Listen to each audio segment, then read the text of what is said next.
ಆತ್ಮೀಯ ಸಾಧನೆಗೊಂದು ಸ್ಫೂರ್ತಿ YouTube channel ವೀಕ್ಷಕರಿಗೆಲ್ಲ ನಮಸ್ಕಾರ. ನಾನು ನಿಮ್ಮ ರಮೇಶ್.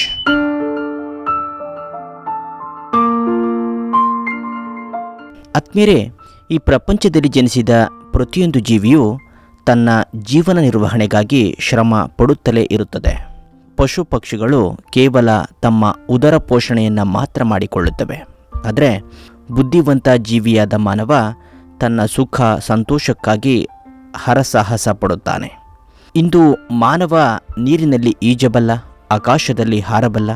ಇಂದು ಆತ ಏನೆಲ್ಲ ಸಂಶೋಧನೆಗಳನ್ನು ಮಾಡಿದ್ದಾನೆ. ಸಂಪರ್ಕ ಸಾಧನೆಗಳಲ್ಲಿ ದೊಡ್ಡ ಕ್ರಾಂತಿಯನ್ನೇ ಮಾಡಿದ್ದಾನೆ. ಇದರಿಂದಾಗಿ ಜಗತ್ತಿನ ಯಾವುದೇ ಮೂಲೆಯಲ್ಲಿರುವಂತಹ ವ್ಯಕ್ತಿಯನ್ನು ಸಂಪರ್ಕಿಸಬಹುದು. ಈ ಪ್ರಗತಿಯ ಚಕ್ರ ನಿಲ್ಲದು. ಮಾನವನ ಬದುಕು ನಿರಂತರವಾದ ಹುಡುಕಾಟ, ಆಸೆಗಳ ಪರಿಭ್ರಮಣೆ, ಗೆಲುವಿಗಾಗಿ ಹೋರಾಟವಾಗಿದೆಯೇ ಹೊರತು ನಿಂತ ನೀರಲ್ಲ. ಅದು ನಿರಂತರವಾಗಿ ಹರಿಯುತ್ತಿರುವ ನದಿ. ಆತ್ಮೀಯರೇ, ಸಿಂಹ ಕಾಡಿನ ರಾಜನೇ ಆದರೂ ತನ್ನ ಹೊಟ್ಟೆಯನ್ನು ತುಂಬಿಸಿಕೊಳ್ಳಲು ಬೇಟೆಯಾಡಲೇಬೇಕು. ಯಾವ ಪ್ರಾಣಿಯೂ ಅದಕ್ಕೆ ಆಹಾರವಾಗಲು ತಾನಾಗಿಯೇ ಮುಂದೆ ಬರಲಾರದು. ಹಾಗೆಯೇ ಒಂದು ರಾಜ್ಯದ ರಾಜನಾದವನು ಕಷ್ಟಪಡಲೇಬೇಕು. ಸದಾ ಯುದ್ಧಕ್ಕಾಗಿ ಸನ್ನದ್ಧನಾಗಿರಬೇಕು. ಪ್ರತಿಯೊಬ್ಬರೂ ಜೀವನದಲ್ಲಿ ಅನೇಕ ಸವಾಲುಗಳನ್ನು ಎದುರಿಸಿಯೇ ಮುಂದೆ ಬರಬೇಕು. ಸವಾಲುಗಳನ್ನು ಎದುರಿಸಲು ಸಿದ್ಧರಿರುವವನು ಉನ್ನತ ಸ್ಥಾನವನ್ನು ಪಡೆಯಬಹುದು. ವಿಘ್ನಗಳಿಗೆ ಹೆದರುವವರು ಸಾಮಾನ್ಯರಾಗಿಯೇ ಉಳಿಯುತ್ತಾರೆ. ನಮ್ಮ ಬದುಕಿನ ಸಮಸ್ಯೆಗಳಿಗೆ ನಾವೇ ಪರಿಹಾರವನ್ನು ಹುಡುಕಿಕೊಳ್ಳಬೇಕಿದೆ. ಹಾಗೆಯೇ ನಮ್ಮ ಪಾಲಿಗೆ ಬರುವಂತಹ ಜವಾಬ್ದಾರಿಗಳನ್ನು ಸಮರ್ಪಕವಾಗಿ ನಿಭಾಯಿಸಬೇಕಾಗಿದೆ. ಆತ್ಮೀಯರೇ, ಶ್ರೀಕೃಷ್ಣ ಗೀತೆಯಲ್ಲಿ ಹೇಳುವಂತೆ ಪ್ರತಿಯೊಬ್ಬರೂ ತನ್ನನ್ನು ತಾನೇ ಉದ್ಧಾರ ಮಾಡಿಕೊಳ್ಳಬೇಕು. ಮಾನವ ತನ್ನ ಸುಖ ದುಃಖಗಳಿಗೆ ತಾನೇ ಜವಾಬ್ದಾರನಾಗಿದ್ದಾನೆ. ಒಂದು ಕುದುರೆಯನ್ನು ಅದರ ಯಜಮಾನ ನೀರಿನ ತನಕ ಕರೆದೊಯ್ಯಬಹುದು, ಆದರೆ ಕುದುರೆಯೇ ನೀರನ್ನು ಕುಡಿಯಬೇಕು.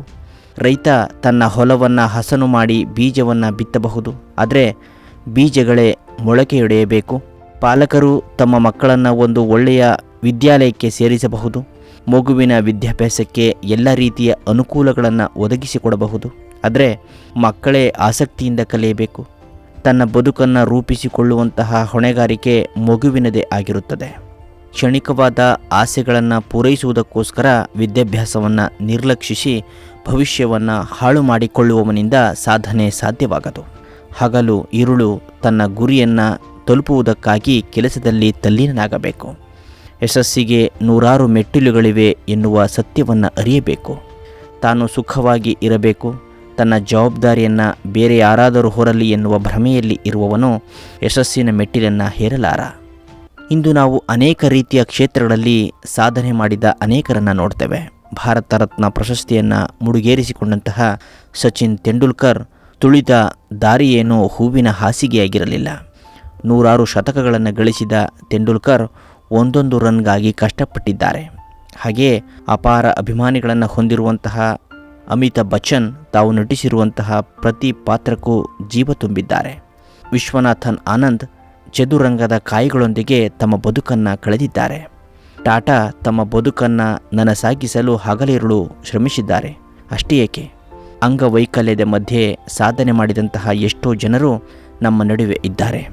ಕೃತಕ ಕಾಲುಗಳಿಂದ ನೃತ್ಯ ಮಾಡಿದ ಸುಧಾ ಚಂದ್ರನ್, ಗಾಲಿ ಕುರ್ಚಿಯಲ್ಲೇ ಜೀವನವನ್ನು ಕಳೆದ ಸ್ಟೀಫನ್ ಹಾಕಿಂಗ್, ಇವರ ಸಾಧನೆಯನ್ನು ಲೋಕ ಎಂದು ಮರೆಯುವುದಿಲ್ಲ. ಹೀಗೆ ಮಹತ್ವಾಕಾಂಕ್ಷೆ ಇರುವವನ ಬದುಕಿನ ದಾರಿ ಬಹಳ ದೀರ್ಘವಾದದ್ದು, ಹಾಗೆ ಕಠಿಣವಾದದ್ದು ಆಗಿರುತ್ತದೆ. ಯಶಸ್ಸನ್ನು ಗಳಿಸಲು ಸುಖವನ್ನು ತ್ಯಾಗ ಮಾಡಬೇಕಾದ ಅವಶ್ಯಕತೆಯೂ ಇರುತ್ತದೆ. ಸೋಲಿನ ಹತಾಶೆಯನ್ನು ಮೆಟ್ಟಿ ನಿಲ್ಲಬೇಕಾಗುತ್ತದೆ. ರಾತ್ರಿ ಬೆಳಗಾಗುವಷ್ಟರಲ್ಲಿ ಯಾವ ಸಾಧನೆಯನ್ನು ಮಾಡಲಿಕ್ಕಾಗದು. ತನ್ನ ಸ್ವತಃ ಬಲದಿಂದ ಒಂದೊಂದು ಮೆಟ್ಟಿಲನ್ನು ಹೇರಲೇಬೇಕಾಗುತ್ತದೆ. ಹಾಗಾಗಿ ಸಮುದಾಯದಲ್ಲಿರುವಂತಹ ಪ್ರತಿಯೊಬ್ಬ ವ್ಯಕ್ತಿಯೂ ಜೀವನದಲ್ಲಿ ಸಾಧನೆ ಮಾಡಬೇಕು ಎನ್ನುವ ಹಂಬಲವಿರುವವರು ಕಷ್ಟಗಳಿಗೆ ಹಂಜದೆ ಸಾಧನೆಯನ್ನು ಗುರಿಯಾಗಿಟ್ಟುಕೊಳ್ಳುತ್ತಾರೆ. ಆದರೆ ಕೆಲವರು ಕಷ್ಟಪಡುವ ಮನಸ್ಸಿಲ್ಲದೆ ತಮ್ಮ ವೈಫಲ್ಯಗಳಿಗಾಗಿ ಪಾಲಕರನ್ನು ಶಿಕ್ಷಕರನ್ನು ಹಳೆಯುತ್ತಾರೆ. ಸುಂದರವಾದ ಮೂರ್ತಿಯನ್ನು ತಯಾರಿಸಲು ಒಬ್ಬ ಶಿಲ್ಪಿ ಹೇಗೆ ತಾಳ್ಮೆ ಪರಿಶ್ರಮದಿಂದ ಕೆಲಸ ಮಾಡುತ್ತಾನೋ, ಹಾಗೆಯೇ ನಮ್ಮ ಸಾಧನೆ ನಮಗೆ ತೃಪ್ತಿ ಕೊಡಬೇಕು ಎಂದಾದಲ್ಲಿ ನಾವೇ ಉತ್ತಮ ಶಿಲ್ಪಿಗಳಾಗಬೇಕು. ನಮ್ಮ ಜೀವನವನ್ನು ರೂಪಿಸಿಕೊಳ್ಳಬೇಕು ಎನ್ನುವ ತತ್ವವನ್ನು ಎಲ್ಲರೂ ಅರಿಯಬೇಕಾಗುತ್ತದೆ. ಇದನ್ನು ಅರಿತಾಗ ಮಾತ್ರ ನಾವು ಯಶಸ್ಸಿನ ಮೆಟ್ಟಿಲನ್ನು ಹೇರಲಿಕ್ಕೆ ಸಾಧ್ಯವಾಗುತ್ತೆ. ಹಾಗಾಗಿ ಯಶಸ್ಸಿಗೆ ನೂರಾರು ಮೆಟ್ಟಿಲುಗಳಿವೆ. ತಾನು ಸುಖವಾಗಿ ಇರಬೇಕು, ತನ್ನ ಜವಾಬ್ದಾರಿಯನ್ನು ಬೇರೆಯವರು ಹೊರಲಿ ಎನ್ನುವ ಭ್ರಮೆಯಲ್ಲಿ ಆತ ಇದ್ದಾಗ ಯಶಸ್ಸು ಎಂದಿಗೂ ಕೂಡ ದಕ್ಕುವಂಥದ್ದಲ್ಲ.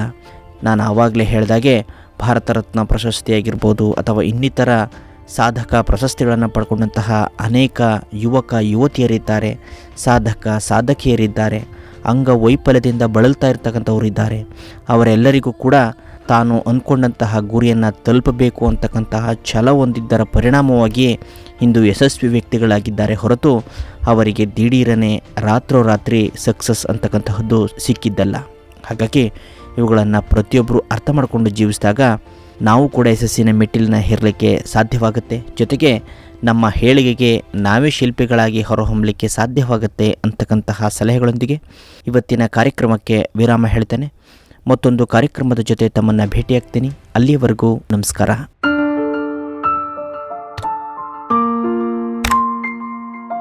ಸಾಧನೆಗೊಂದು ಸ್ಫೂರ್ತಿ. ಸಾಧಕರ ಸಾಧನೆಗಳ ಮೂಲಕ ದಾರಿ ತೋರುವ, ಸುವಿಚಾರಗಳ ಕುರಿತು ಮಾರ್ಗದರ್ಶನ ನೀಡುವ ಹಾಗೂ ಜ್ಞಾನವನ್ನು ಸಮೃದ್ಧಿಗೊಳಿಸುವ ವಿಶೇಷ ಕಾರ್ಯಕ್ರಮ. ತಪ್ಪದೆ ನೋಡಿ ಸಾಧನೆಗೊಂದು ಸ್ಫೂರ್ತಿ ಯೂಟ್ಯೂಬ್ ಚಾನಲ್. ಇದು ಸಾಧನೆಗೆ ಪ್ರೇರಣೆಯ ಧ್ವನಿ.